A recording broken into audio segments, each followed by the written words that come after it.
ഞാൻ അമ്മയിലൊരു അംഗം എന്ന നിലയിലും ഒരു വ്യക്തി എന്ന നിലയിലുമാണ് വന്ന് സംസാരിക്കുന്നത്. കാരണം ഞാൻ നിങ്ങളോട് സംസാരിക്കണമെന്ന് കുറച്ച് ദിവസങ്ങളായി ആഗ്രഹിച്ചുകൊണ്ടിരിക്കുകയാണ്.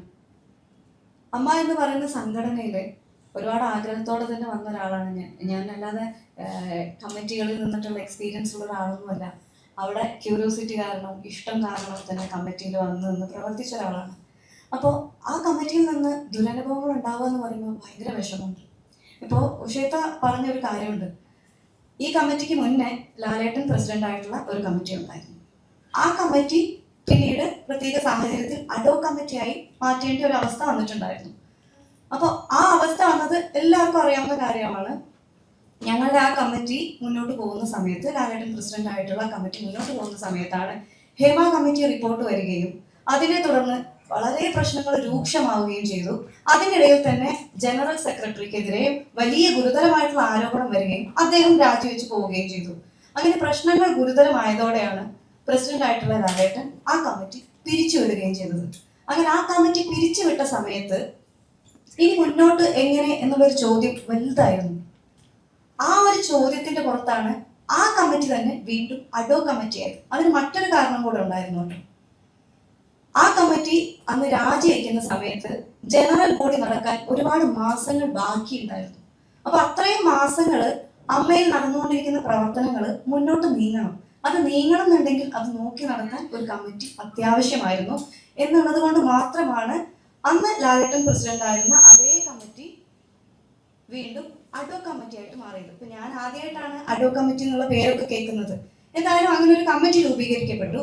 ആ കമ്മിറ്റിയാണ് പിന്നീട് കാര്യങ്ങൾ മുന്നോട്ട് കൊണ്ടുപോയത്. അതുപോലെ തന്നെ മറ്റൊരു ചോദ്യമായിരുന്നു സഞ്ജീവനി എങ്ങനെ അഡോ കമ്മിറ്റിക്ക് മുന്നോട്ട് കൊണ്ടുപോകാൻ പറ്റുന്നുള്ളത്. സഞ്ജീവനി നമ്മുടെ ആ കമ്മിറ്റി രാജിവെച്ച് അഡോ കമ്മിറ്റി ആവുന്നതിന് മുന്നേ തീരുമാനമെടുത്ത ഒരു പ്രോജക്റ്റ് ആയിരുന്നു. അതായത് ഞാൻ തന്നെ മുന്നേ പല ഇന്റർവ്യൂകളിലും പറഞ്ഞിട്ടുണ്ട്, വിഷ്ണു ഉണ്ണികൃഷ്ണന്റെ മെഡിസിൻ പ്രൊവൈഡ് ചെയ്യുന്ന കമ്പനിയിൽ നിന്നാണ് സഞ്ജീവിനിയിലുള്ള അംഗങ്ങളായിട്ടുള്ള നമ്മുടെ ആളുകൾക്കെല്ലാം മരുന്നുകൾ എത്തുന്നത്. അപ്പോൾ സഞ്ജീവിനി പ്രവർത്തനങ്ങൾ തുടങ്ങുന്നതും സഞ്ജീവിനി തുടങ്ങാമെന്ന് തീരുമാനിക്കുന്ന സമയത്ത് ജനറൽ സെക്രട്ടറി ആയിട്ടുണ്ടായിരുന്ന സിദ്ദിഖിക്ക അവിടെ ഉണ്ടായിരുന്നു. അപ്പൊ അങ്ങനെയാണ് വിഷ്ണു ഉണ്ണികൃഷ്ണനായിട്ട് സംസാരിക്കുന്നതും മറ്റു 3 കൊട്ടേഷൻ എടുക്കുന്നതും. അങ്ങനെ വിളിച്ച മൊത്തം കൊട്ടേഷനുകളിൽ നിന്നും ഏറ്റവും വില കുറഞ്ഞ രീതിയിൽ നമുക്ക് ഏറ്റവും നല്ല മെഡിസിൻ പ്രൊവൈഡ് ചെയ്യാം എന്ന് പറഞ്ഞുകൊണ്ട് വിഷ്ണു ഉണ്ണികൃഷ്ണന്റെ ആ ഒരു കൊട്ടേഷൻ നമ്മൾ ഏറ്റെടുക്കുകയും അങ്ങനെ സഞ്ജീവിനി പദ്ധതിയിൽ വിഷ്ണു ഉണ്ണികൃഷ്ണന്റെ കമ്പനിയെ ഉൾപ്പെടുത്തുകയും മരുന്നുകൾ കൃത്യമായി അയച്ചു കൊടുക്കുകയും ചെയ്തത്. പക്ഷെ നമ്മൾ സഞ്ജീവിനി പ്രൊജക്ട് ഓൺ ആയതിനു ശേഷമായിരുന്നു ജനറൽ സെക്രട്ടറി അവിടുന്ന് സ്ഥാനം ഒഴിയുന്നതും ഈ കമ്മിറ്റി അഡോ കമ്മിറ്റിയായി മാറുന്നു. ആ അഡോ കമ്മിറ്റി തീരുമാനിച്ചത് ഓൾറെഡി പ്ലാൻ ചെയ്തു വെച്ച സഞ്ജീവിനി പ്രൊജക്ട് നമുക്ക് മുന്നോട്ട് കൊണ്ടുപോകണം. കാരണം 5000 രൂപ കൊണ്ട് മരുന്ന് ഉൾപ്പെടെ ജീവിത ചെലവ് മൊത്തം താങ്ങി നിർത്തുന്ന ഒരുപാട് മെമ്പേഴ്സ് ഉണ്ട് അമ്മയിൽ. അപ്പൊ നമുക്ക് അത്ഭുതമായിരുന്നു, 5000 രൂപയ്ക്ക് മരുന്നും വാങ്ങി ഒരു മാസം അവർ ചെലവും കഴിയാന്ന് പറയുമ്പോൾ.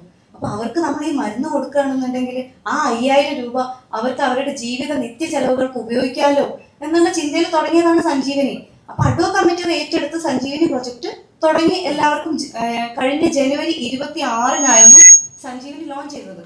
സഞ്ജീവനി ലോഞ്ച് ചെയ്ത സമയത്ത് അന്ന് അവിടെ മമ്മൂക്ക ഉണ്ടായിരുന്നു, ലാലേട്ടൻ ഉണ്ടായിരുന്നു, ശ്രീനിവാസൻ സാർ ഉണ്ടായിരുന്നു, സുരേഷ് ഗോപി സാർ ഉണ്ടായിരുന്നു, അമ്മയിലെ മറ്റു പല അംഗങ്ങളും ഉണ്ടായിരുന്നു. അപ്പൊ നമ്മുടെ സ്ഫടികം ജോർജ് സാറിന്, നമ്മുടെ ബീന കുമ്പളങ്ങി ചേച്ചി, അങ്ങനെ കുറെ പേർക്ക് മരുന്നുകൾ കൊടുത്തിട്ടായിരുന്നു നമ്മളതിന് തുടക്കം കുറിച്ചത്. അത് നല്ല കാര്യമാണ് ചെയ്തത്. അത് അഡോ കമ്മിറ്റി ആവുന്നതിന് മുന്നേ ആ കമ്മിറ്റി എടുത്ത തീരുമാനമായിരുന്നു. അതാണ് നടപ്പിലാക്കിയത്. അതിനെങ്ങനെയാണ് ചോദ്യം ചെയ്യണമെന്ന് എനിക്ക് മനസ്സിലാവണില്ല. നല്ലൊരു കാര്യം ചെയ്തതിനെയാണോ ഇത്രയും കുറ്റപ്പെടുത്തുന്നതെന്ന് എനിക്ക് മനസ്സിലായിട്ടില്ല. അതുപോലെ തന്നെ ഈ കമ്മിറ്റി ഇപ്പൊ ഞാൻ മറ്റൊരു ചോദ്യം കേട്ടു, ലാലേട്ടൻ പ്രസിഡന്റ് ആയിട്ടുള്ള കമ്മിറ്റിക്ക് തന്നെ അഡോ കമ്മിറ്റി ആയിട്ട് മാറാൻ അവസരം കിട്ടി. ശ്വേതാ മേനോൻ പ്രസിഡന്റ് ആയിട്ടുള്ള കമ്മിറ്റിക്ക് എന്തുകൊണ്ട് അഡോ കമ്മിറ്റി ആവാൻ പറ്റിയില്ല? എനിക്ക് മനസ്സിലായിട്ടുള്ള ഉത്തരവാണ് ഞാൻ പറയുന്നത്. ലാലേട്ടൻ പ്രസിഡന്റ് ആയിരുന്ന കമ്മിറ്റി അഡോ കമ്മിറ്റിയായി മാറിയതിന്റെ സാഹചര്യം എന്ന് വെച്ചാൽ ജനറൽ ബോഡി നടക്കാൻ ഒരുപാട് മാസങ്ങൾ ബാക്കി നിൽക്കുന്നു എന്നിരിക്കെ ഒരു കമ്മിറ്റി അവിടെ അനിവാര്യമാണ്.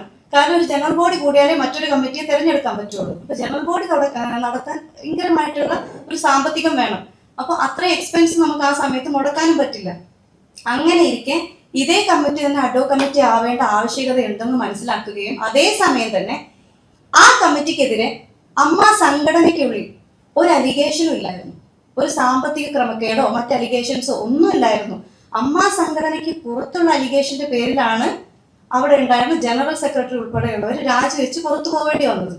അപ്പൊ അതുകൊണ്ട് തന്നെ അമ്മ സംഘടനയ്ക്ക് അകത്തുണ്ടായിരുന്ന ആ കമ്മിറ്റിക്കെതിരെ വേറെ അലിഗേഷൻസ് ഇല്ലാത്തത് കൊണ്ടായിരുന്നു അതേ കമ്മിറ്റി അഡ്ഹോക് കമ്മിറ്റി ആയിട്ട് മാറിയത്.